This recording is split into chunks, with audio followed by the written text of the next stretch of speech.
उन्वान की शुरुआत मैं एक स्टेटमेंट से करना चाहती हूँ। Main and women rights can be equal but not identical. मर्द और औरत के हुकूक बराबर हो सकते हैं लेकिन यकसा नहीं।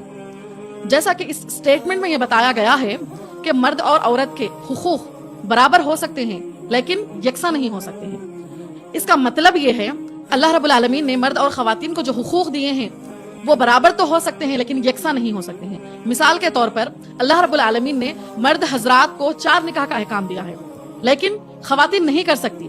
तो यहाँ पर कुछ ऐसे तकरीबन हुकूक दोनों के इक्वल है। मिसाल के तौर पर अगर हम देखेंगे तालीम के ताल्लुक से तो नबी अकरम सल्लल्लाहु अलैहि वसल्लम ने फरमाया है मर्द और औरत को इल्म हासिल करना फर्ज है। यहाँ पर दोनों के राइट्स इक्वल है। तो यहाँ पर हमें ये बात समझना चाहिए कि दोनों के हुकूक इक्वल है, दोनों के हुकूक बराबर बताए गए हैं लेकिन यकसा नहीं है, सेम नहीं है।